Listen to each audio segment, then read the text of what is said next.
Data. We are live. I love it when the screen says you are live, and welcome everybody to Wisdom Wednesday. My name is Dan McCormick. We are on the Greatest Salesman podcast. It's episode number 13, I believe, and I have such a fantastic guest today. I'm so excited. We're new friends, but we've got a lot in common, and I could not be more thrilled to welcome all of those that may be coming in. If you catch us on the podcast at a later date, please feel free to leave us a review. Please feel free, if you're watching live on Facebook, YouTube, or any other medium, please give us a like, give us a share. We love comments while we're live. If you're live with us today, your comments, your questions, we'll put it up on the screen. If it can be directed towards Todd, would be fantastic. Great to see Henrietta out there watching from San Francisco right now and people from around the globe. He is none other than the greatest salesman in the world today. He's in the chair. I'm looking, Todd, at your Facebook page. It says sales coach. It says business consultant, best-selling author, international speaker, married to the love of your life. You've got 3 beautiful daughters. I have 4 beautiful daughters. So congratulations and welcome to the show today. How are you? I couldn't be better, man. An introduction like that, I feel like you're talking to somebody else. I don't know. Well, yeah, man. Very blessed to be here.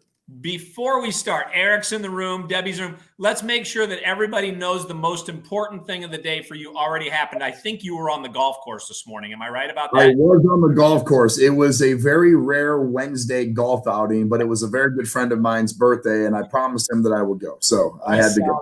I saw that. Well, listen, you are the first professional sales coach trainer that's come onto the show. And everybody knows that I'm the ambassador to the Augmandino Company. Everybody knows I talk about this book nonstop everywhere I go because it's so principle-based and it's so, it's just built in truths.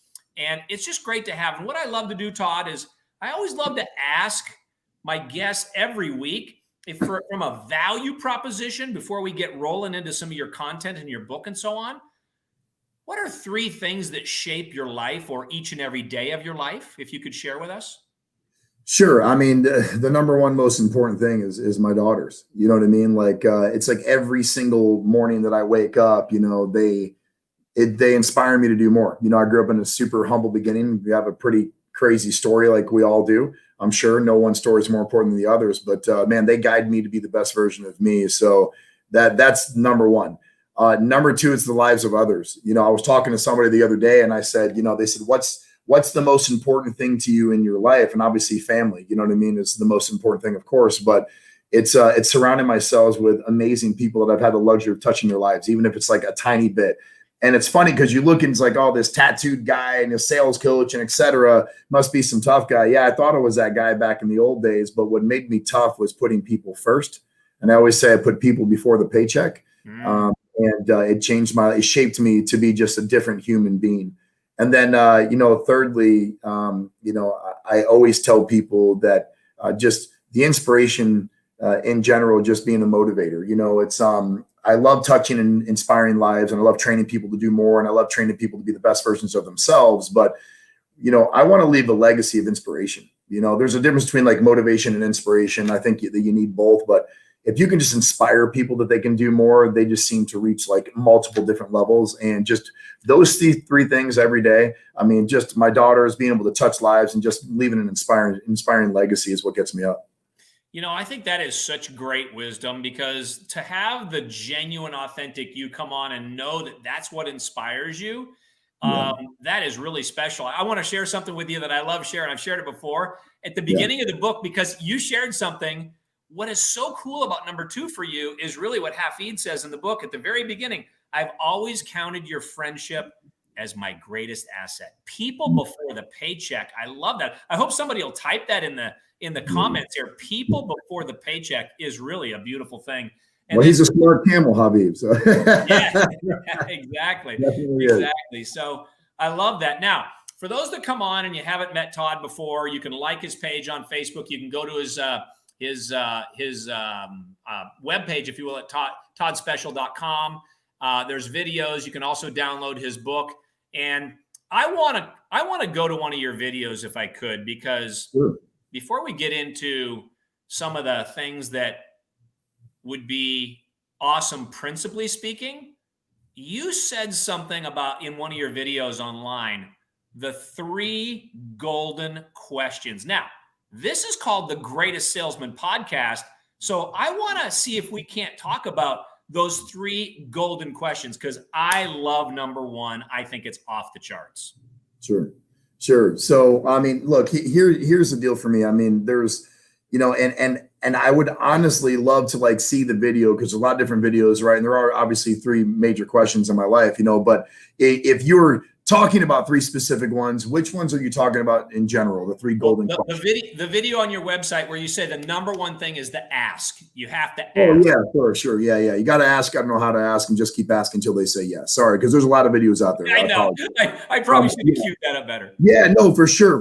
And that's okay. Yeah. I mean, look, in sales, people just wonder, they think it's some big, like, science and methodical, observation, and you have to just learn to be the best talker in the world and know how to negotiate. It's not true. You just got to ask. In sales, it's just about asking for something, right? And that's what we do. We're asking for a sale, or asking for opinions, or asking for the reasons why they're not buying. So just asking in general is very, very important. And then you got to know how to ask. There's ways to ask where it rubs people the wrong way. So what we do is we teach people through personality. Like I was talking to you on the phone the other day, Dan, not one person is going to sell the same as me, right? Or you in general. So how you ask is really important. How you approach someone, and how you talk to them specifically, how you look at them, body language, movement, tonality, how you ask is very, very important. And then the third golden rule is just keep asking until they say yes. So it's funny, but there's a lot of really cool stories behind that. And that was at an event in Naples that I did. And it was a pretty cool event. And there were some pretty cool, like, true stories behind that event that I used as analogies for sales. And one of them was about this kid that was at a gas station. I don't know if you got a chance to read it yet when I pulled up in my new car. Would you like me to share that or no? Please. Yeah, that's a fun story.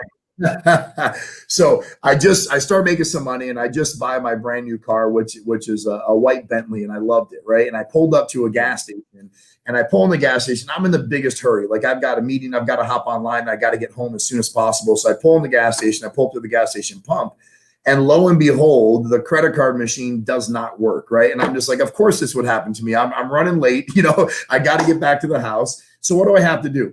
We as humans these days, we have become lazy in a lot of ways, right? So now I'm mad because I have to go into the gas station, actually pay with cash or a credit card in the gas station.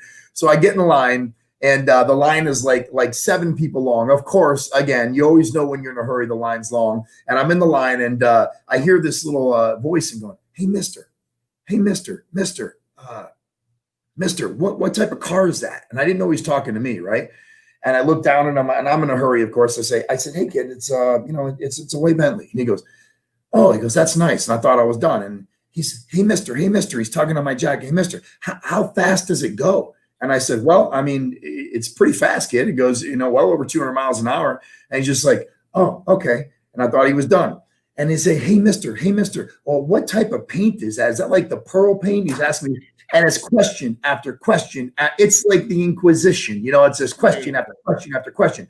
And it's funny. And so finally he asked me a question. He says, hey, mister, let me ask you a question. How can I one day be able to afford and buy a car just like that? And me, being the sales guy and the inspirational coach, I said, oh, I got this, kid. I'm in a hurry. It's going to shut him up. I'm ready to go, right? And he's sitting on this white paint bucket, and he's like all ready to listen, And I said, well, kid, you know what? If you work extremely hard, like I was told when I was young, you can do anything. You're going to be able to earn the money. As long as you work hard, you'll be able to one day have a car just like that. So stay positive and know that I'm behind you. And I'm thinking, I got him. He's going to be quiet. Everything's done. This kid didn't skip a beat. He goes, well, sir, that's exactly what I'm here to talk to you about. And he gets up off of the white paint bucket, moves it over to reveal boxes of chocolates. He says, well, mister, since you said I need to work hard, that's exactly what I'm doing here today. And I want to thank you for your time and giving me that conversation. He goes, but I have a box of chocolates here. And I was wondering, because you said I need to work hard, and I am working hard, as you can see, would you buy a box of chocolates? And everybody was like, well, what'd you say? And I was just like, of course I said no. I'm not buying a whole box of chocolates. And everybody's like, oh, man, you said no. And the kid goes, he changed his voice and his tonality changed. And he just got real sad. And he says, well, mister, if you won't buy a box of chocolates, would you please at least buy one? Tonality changed. And I said, you know what, kid? Okay, here's the deal, right? Give me 3. I got 3 daughters. I'll take 3 chocolate bars. I'll buy them from you. How much is it? Here's an extra $1. We're done. He goes, oh, thank you, mister. Have a great day. Paid for my gas, got in my car. I'm driving all the way home. And it wasn't until I pulled into my driveway where I thought to myself, I just got hustled. Like this kid, he never wanted me to buy the box of chocolates, Dan. He wanted me to buy a bar. And I bought 3. That was the whole point. Because in life, never ask for what you want, ask for more than what you want, so you get what you want. And a lot of people don't get that. And that kid knew it at 7 years old. He knew he asked, he knew how to ask, and he just kept asking until I said what? Yes. So it kind of gives you a real at 7 years old, they know how to sell. No, that story is gold. I mean, this is the Greatest Salesman podcast. Everyone in the world needs to hear that story for sure. And I'll share my quick car story just because we're having fun talking about. I mean, we all kind of have this thing about cars, and I used to be into M5s and driving on the racetrack over in the Nürburgring. And then in 2009, I see this red R8 that I just had to have, red, you know, off the charts. And I pull up one day into the parking lot or the hotel meeting, and this lady sees me getting in the car, and she says, hey, if you're ever having a midlife crisis, I'd like to share it with you. Anyway, we got Scotland in the house. We got Fafita in the house. We got Diana. Eric, if we could just put Eric's comment back up on the screen, I'd love to be able to put Eric's comment, because I want to come back to this, because this is when you and I talked on the phone the other day. I mean, we had an instant connection. And the connection came because you met Paul Blanchard. And Paul asked you to come and train the trainers that essentially represent the Augmendino company. And I just want to know, what was that like, and how would you go about training those people? What are some of the key notes, if you will, if you're going to go train the trainers, so to speak? Yeah. So, I mean, Paul asked me to train one of his guys there. When he asked me to go into the place to train, and his name's Bobby, he's a great dude there. And, you know, he said to me, he goes, look, he goes, we're having a little hard time with, you know, basically average sale price. Let's see, like size of deals. We're dropping too quickly to packages that are probably what most salespeople drop to, which is the path of least resistance. So he asked me to come in and you know, kind of talk to him a little bit about what we can do to try to increase efficiency on massive levels. And when I go into organizations, especially one that Paul asked me to do, you know, Paul to me is just, he's a legend. You know what I mean? He's probably one of the most intelligent people that I've ever met in my life. And more so, he's a better person. And I only like dealing with good people. And when I go into organizations, whether it's like the, you know, Paul's group or other companies that I consult for and train the trainers, you know, there's 3 things that I ask them to leave at the door. It's arrogance, ego, and negativity. Those 3 things are essential to success. And when you are leading leaders, it's very, very funny. But leaders believe that sometimes titles make them bigger than who they are. So when I go into a group like that, I remove titles from the equation. It's if I was the senior board member or CEO of IBM or Apple, and I was talking to Dan, it is not sir or boss, it's Todd and Dan. You know, people got to, you know, I don't know if you've ever seen that meme, Dan, where, you know, they have the leader that's whipping the people and they're pulling the sled. Have you seen that? And then they said the right way. Okay, so there's a meme where there's a leader sitting in this like chair, and there's like I forgot what it is. It's like what do you call it? Where there's people that are attached to ropes and they're pulling the sled, right? And the leader is whipping them. And they said that's the wrong way to lead, right? They said the leader will get in front of the sled and actually pull those people with them, right? I think they're both wrong. I think a leader will never ask you to do something that they haven't already done. A leader will never ask you to do something that they won't do. And a leader is there to stand side by side and run through the fire together. There's no one above or below anybody. So when I go into an organization like that, it's very important for me for them to know right away, whether I'm training you or you're training me, whether you've been in business for 30 years or one day, you've got to be open-minded to leave the ego, arrogance, and negativity at the door, to realize that learning never stops. I'm going to learn just as much from you as you're going to learn from me. So when I go into an organization like that, one of the key facets already is that ego, arrogance, and negativity is the first thing that I say. You got to leave it at the door. If you're not willing to learn, I don't want you in the group. Okay. And if you're not willing to learn, let's talk privately. And I'm going to make you realize that, being open-minded to some new truth may help you succeed in life. Because look, there's guys like Grant Cardone all day long, Dan, that say, look, the sales process has never changed. Right. And Grant's right, but the client has. So there's always room to grow and learn. So if someone was a master salesperson in 1931, like my father was, right, in the old days, my father realized as he got older that channeling that salesmanship is great, but we have to kind of not reinvent the wheel, but find new ways to communicate. And so communication is another key factor. So I always tell people the ego, arrogance, and negativity, being open-minded to communication and never being afraid to ask a question privately in a group is probably the three things that I lead off with leaders like that, because they got to realize that titles don't matter. I'm not here to be above them. They're not below me, and we're going to learn as one. So that open line of communication has to be set right away, because a lot of people, when a consultant like myself or a sales trainer comes into an organization, that wall is up. So I'm actually having to sell them, right, to be able to just listen and be open-minded to learn before I even begin.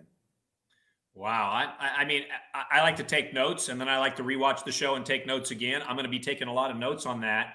I love how I was able to ask you the three things that shape your life. You gave us the three things, the three golden questions, and then the three things that you ask people to leave at the door. So there's a lot of threes going on here today, and that's a beautiful thing. I love the comments. We got Stephen McNeil in the house, one of the great guys, Fafita, and Chad tuning in from Kentucky, and people from all over the globe here, Scotland across the pond. It's great to have everybody. If you're joining us late, he's Todd Speciale. He's the author of the unbelievable book that is called, I've got it queued up right here, The Things I Do Know, Developing the Mindset for Success. You can get Todd's book at his website by simply going to toddspeciale.com, and you can download the book as I did and just start reading away.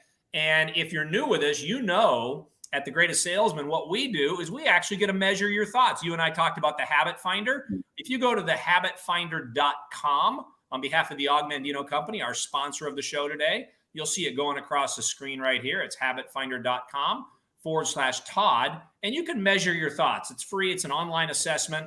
And based on this show, the Augmandino Company gets that sponsor and be able to look at, Todd, we've got 150,000 people in our study when they take that test. We know how entrepreneurs think. We know that a lot of them resist structure. But one thing everybody has to agree on is in your table of contents, if you're going to be a highly effective salesperson, there's some beautiful chapters in your book. And I love the word habit. I wonder if you wouldn't just talk about that opening chapter of the book, because Stephen Covey was a professor to my wife in college. So I had the 7 Habits of Highly Effective People. Sure. Great book. But talk about habit, if you will. Yeah. I mean, there's a lot of habits that people form that are bad and that are good. And a lot of that book, believe it or not, I actually wrote that book, which I don't think you know this, Dan, but I wrote that book in about 30 days after my dad died. My dad had passed away. He's my hero in heaven. I get emotional even talking about him. It's only been 3 years, and I'm sure I'll be the same way 20 years from now. But he was the best person I've ever known. And I did everything that a lot of people usually do through habits in more of a procrastination way. The habit was I wanted to write a book in November of the year before my dad passed. And what I do, I procrastinated so that I had a bad habit of talking about doing something and not actually finishing it, right?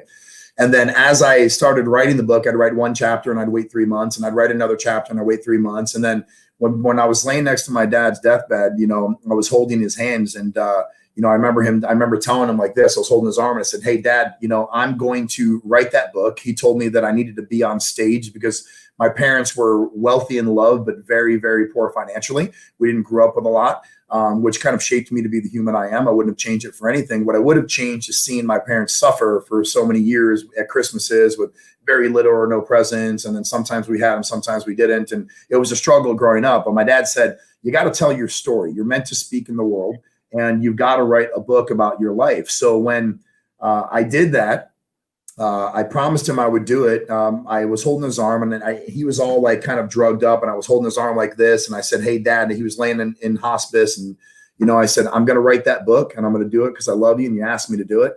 And I'm going to go speak on stage and I'm going to have an event and I'm going to tell people my story and my life and I'm going to help shape lives. That's what I'm going to do. My dad couldn't respond, but I felt 2 squeezes like this. And that movement lit a fire under me, Dan, that it has never lit under me before. So, those 2 squeezes created a new habit structure for me. So habits, Habit Finders is a brilliant thing. And I tell people it's good to talk about habits, but it's also good to talk about the negative habits and why we do them. See, it's easier for us to just let things go and talk about doing stuff than actually doing it because we know what the process is going to be to get to where we want to go. It's going to be hard. It's not going to be easy. We're going to get knocked down. We're going to have to fight harder. When I actually had a conversation with Paul actually told me after he did some tests on me and he said, hey, Todd, he goes, your back's been against the wall your entire life. Wow. He goes, that's how you know how to thrive because you can't go backwards anymore. He goes, imagine, and this is the strongest thing I've ever taken from Paul with all his brilliance, but he says, imagine if you don't feel forced to succeed and you can succeed freely. And I said to myself, I was like, well, what do you mean? And Paul went in more depth, which would take longer to talk about. But at that moment, I thought to myself, he goes, Todd, you formed a habit of putting yourself in a position where you have to fight back. He goes, imagine if you could teach yourself the habits where you don't have to fight back. You're doing it because that's what you do. It becomes a habit. You just continue to push on. You continue to win. You continue to thrive. When you reach that level, that becomes exponentially bigger than you are now, even though when your back is against the wall, you do not fail. So when I talk about habits in the first chapter of that book, and I thank you for bringing it up on the show, but when I talk about habits in that book, it's a lot of it, if you've read the chapters or if you had a chance to read it, they're very short. I made it for a reason. A lot of it's talking about how negative habits impact your life in a way that holds you back. And imagine if you can just change your mindset to create a habit process that allows you never to feel like your back's against the wall, but just to know that you can move freely. And I took that from Paul. So a lot of that chapter has to do with what he said to me. I love that. Moving forward freely. Okay. I thought I was going to ask you about another chapter, but I see this word that kind of is coming through the screen about your genuine authentic you. I was going to ask you about one chapter, but I thought I got to ask you about energy because mind over mattress is no problem for you. I can tell. I mean, you're fired up first thing in the morning, but talk to us about the chapter on energy because I think that's got to be special. Yeah, no, it is. And I thank you. That was a special chapter for me. Although, I wrote that book in, like I said, a matter of 30 days, kept it short. I wanted the words to be big. And the reason why is because I wanted people to be able to read through it multiple times and get what they wanted out of it. Right. When I was writing that chapter, a lot of people say to me all the time, I have a buddy of mine that his name's Philip, and he helps people, get over drug abuse and stuff like that in rehabilitation centers. And he was just joking one day and he goes, man, because he's a recovering addict himself. He goes, man, if I was younger, he goes, I could never imagine you on cocaine. And I said, what do you mean? He goes, because dude, your head would explode because you're full of energy. How do you get there? And I said, well, I never really done drugs in my life, and I said, I can't imagine what that feeling's like, nor do I want to know. I said, but I wake up with purpose. Purpose is directly connected to energy. Okay. So when you talk about waking up in life, there's a lot of people that wake up out of bed. I don't know if you've read the Mel Robbins. I'm sure you have the 5-second rule. There's a lot of truth to that. Where I believe that if you have to talk yourself out of getting out of bed, then you're not living a life full of purpose. So energy to me is directly attached to purpose. So for me, I'm like this 24/7. I can't sleep because my mind is going, which Paul is helping me with, believe it or not. But I can't sleep because my mind's going like this because there's so many things that I want to do. And now that I've structured habits, previous chapter, connected it to purpose and energy, this is me 24/7. Where I didn't have energy on a previous standpoint, which I talk about in the book too, when I wasn't succeeding in life at the level that I wanted to succeed. I was in a dark black room for about a year, depressed, crying nonstop for about 12 hours a day because of where I was at in my life and how I was as a father and as a person in general. And that type of energy also drains you too, right? When you're laying there in bed and you're not even doing anything, but you're massively depressed and things are just coming out of you, it's that type of energy can not only affect you mentally, but drastically affect you physically. The reason why I've recently lost 40 some odd pounds is because I'm allowing myself to just put myself in a position to always have a clear mind, a strong mind, massive purpose, and that'll allow me to have this type of energy every day. When I wake up without it, there's something that's not connected within me that's not allowing me to be the person that I am. So, Todd, I've got a lot of books. I just took more than 100 to 200 books out of my library last week. I have books on purpose, but I don't think anyone's ever said it to me like that. But here's what's interesting for our listeners today, if I could, because when I look at the three things you started the show with, right? Your daughters, others, and being motivational. And then you say you wake up with purpose. You can see the congruency here to the personality, to what you do and who you are. And it's really an awesome thing to find that in people, to wake up with purpose. That is just a beautiful thing. You know, when you hear what Og says in the book, only principles endure. And the word principle is a strong channel moving you and I forward. Well, our purpose is the strong channel moving you and I forward, out of bed, over the pillow, onto the phone, onto the people part of our lives. So thank you for sharing that. I think that's just terrific. Well, I appreciate it, man. It's amazing when you wake up excited every day to touch lives, you know, and I always tell people that, you know, it's cliche at some point in life when someone says, if you do what you love, you'll never work a day. Right. But is it really? Because when you start doing that and living through purpose, doing what you love, I really don't feel like I work a day. I mean, you know, this past week, I probably put in 85, 90 hours into a lot of different projects that I'm working on, and it felt like 30 minutes. Because what I love to do. And when you have those three major principles and you have those three reasons that you get up every day, as long as everything I'm doing is directly connected to that through purpose in my heart and giving me the energy to really just produce, it wasn't overnight realizing that. I was the bad guy and running illegal card games for a living for a decade. And my story is pretty different than most.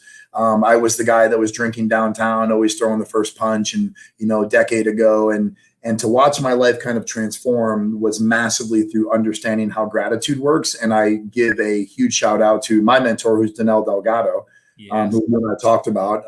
Danelle is not only just an inspiration, but she's a gift to the world. And if you were to ask me, the number one person in the world that touches lives, I would say, is Danelle Delgado. That's how important she is to other people. I put her up against anybody on the planet. She just does the hard for. I want to say Danelle was episode number 7. And she was terrific. It was just a great blessing to have Paul recommend. How long ago was that? Would have been 8 weeks ago. Okay. How about this? In 8 weeks, she's probably touched a little over 3,000 more lives with her Win on Repeat. And the responses I get from people that I send to Danelle is tremendous. She's the type of person, and I know the show isn't about Danelle, of course, but she's the type of person where you talk about impacting lives. There's nothing but purity that comes out of her in every way to help you succeed. It's always great to live with riches in life, but what those riches mean to you and to somebody else might mean something different. When I learned that and I started pivoting towards purpose and what mattered, my life changed on a whole new level. So, man, you know, I want to ask you about one more chapter in your book, and then we'll kind of wrap it up here. But every time I glance up at each of the chapters, I want to ask you about all of them. So, because I love words, and you chose a word that is truly probably one of the early motivational words of my life, and that is the word desire. You have a chapter on desire, and I know that we might have people watch today, 6 months from now, 6 years from now. Maybe they'll tune into the podcast. They'll see the Greatest Salesman show. But when I read as a 19-year-old kid that desire was the motivating conviction that moved me to action, I really love that word. I wonder what you were feeling when you were writing that chapter, and give us some nuggets there, if you will. Sure. Yeah. I mean, look, what desire meant to me a decade ago and what it does to me now are two completely different things. Desire at one point was, you know, wanting the $1 million house and all the materialistic things in life. And I lived through every day trying to earn money rather than to earn purpose, like we talked about. And when people say, if you do what you love and you impact lives, the money will come, it's very, very true. But my desire back then was to just, earn money, materialistic, everything was that. When I shifted and pivoted towards desire being, okay, what can I do for others? Because my desire at that time was directed towards me personally. And I had to start thinking to myself, like, okay, I know I want this, I want that, I want this, I want that. I shifted a lot of that, even since after writing that book, into what are the important desires of others? Because when desire to me now is how many I hope and I desire to impact more lives. I want to change the way people think. I want people to know that they can look at me, a guy that has tattoos all over his body, and know that they told me, listen, Dan, they told me 10 years ago that I couldn't come out of the streets in the gambling world and be the vice president of the largest timeshare sales corporation on the planet. And I did in 4 years. Right. And went from $0 to 600,000. The desire back then was the money. But the desire when I made that move to me was the lives of others. So I think desire to me, if you were to ask me how it impacts me personally, I always tell people, when you put others in front of yourself, that put the people before the paycheck is something I say a lot, but when you put others before yourself, when you truly desire to do that, it's a feeling, dude. I'm telling you, Dan, I know you're that type of guy. I can tell just by conversation with you.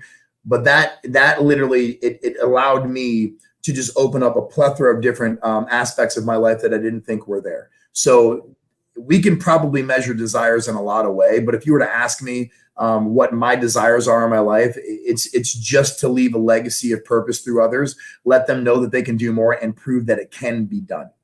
That's the desire for me. I'm kind of speechless, because you just said, that's one of the measurements. One of the things we do at the Augmented Unit Club is we measure those things. We find out if they're aligned. If you're with us here today for the first time or listening for the first time, go to habitfinder.com/Todd and take that assessment today. And who knows, Bobby could be your assessment coach who you trained. Bobby could be your assessment coach that calls you back and says, hey, I'd love to offer you 30 minutes and see if I can help align with these amazing chapters of your book. I want to ask you about every one of them. I'm not going to. I'm going to challenge everyone to go to toddspeciale.com and download that book right now, because you can already feel when someone can write for the benefit of the audience and not for themselves. I can feel that you wrote for the audience. You wrote because there's a story here that can translate and help. You gave thought to large typeset. You gave thought to short and concise. That tells me a lot, and we don't know each other well, but that tells me a lot about what you're thinking about your students, your listeners, your readers, etc. So what a fantastic 30 minutes to spend with you, Todd. I thank you a lot. Well, I'm going to leave you with this. I'll tell you this, Dan, I and you may hate this because you just made the comment, you got rid of 200 some odd books, but I'm not a reader. And I'll tell you, I hate to read. I love audiobooks, thank God, right? Because I listen to about 60 books at least a year, right? So I love listening to audiobooks, because my big thing was, and we talk about habit, every time I would open up the first 4 or 5 pages, I would read it. And it wasn't really, I don't think it was me. I think it was my mind making it up, but I'd get like a headache, reading the books, and then I would just put it down and say, okay, I'll read it again. Well, when I drive and I have a commute sometimes, I can listen to an entire book in 3 hours. You know what I mean? So it's a great thing to be able to do. But when I wrote that book, and I don't proclaim to be some writer either, I self-published that book. It went Amazon bestseller for 9 months in a row, which is crazy to hear. But when it did, they're like, oh man, you have grammatical errors and some misspelling. And they go, you shouldn't have said it this way. Would you like us to republish it? Publisher actually came to me, and I go, no, I wouldn't. And they go, what do you mean? There's errors in the book. And I go, no, they may be errors to you. And there may be a couple of misspellings too. Great, no problem. I wrote that book because I wanted people to read it or listen to it, but mainly read it as if I were speaking to them, because I don't speak the way Dan does or the way, someone else does, or Paul. I mean, Paul's at such a high level of intellect that there's zero chance I could have a conversation with Paul at that type of level. But I will tell you this, when people read it, they come to me and they go, I can hear you in the book. And when I wrote it, I said, if I were to read a book, what book would I actually pick up and read? Can I make it bigger? Can I make it, the words bigger? How do I get people through it quicker and actually give them some serious impact? So that was something that kind of was the reason I wrote the book that way. Instead of some big long chapter, I'm writing a massive sales book now that is kind of going against what I'm saying a little bit, because if I made big letters, it'd be 800 pages. but when that comes out, I'll keep you guys posted. So I cannot thank you enough for having me on. And I'm always here to support Paul, obviously you now as well. And if you guys ever need anything from me in the future, please do not hesitate to ask. I'm 100% at your service. So. Well, I just loved everything you said here today. It's just so fantastic. Resonates with our audience. He's Todd Speciale at toddspeciale.com. Or Todd, would you say it the correct Yeah, it's Todd Speciale, but everybody says special, so it's Italian. It hasn't been, just so you know, Dan, it's never been said that more than 3 times in the 44 years of my entire life. It's always been Todd Speciale. Well, there it is. It's up on the screen right now. And I love the sub slogan that you have. Let's make sales great again. I love it. So it's not political, but it was catchy, right? Yeah, that's a hot take. But anyway, everybody, I sure hope that you'll share. I hope you'll like. I hope you'll comment. I hope you'll maybe share it to your own Facebook page, or text it out, or email it out to your top leaders in the world of whatever our listeners may be representing in the world of sales. And we'll be back again next Wednesday at 2 p.m. Pacific time with another outrageous guest. He's Todd Speciale. I'm Dan McCormick. On behalf of the Augmentino Company, we look forward to the greatest day of our lives. Bye for now. Thank you.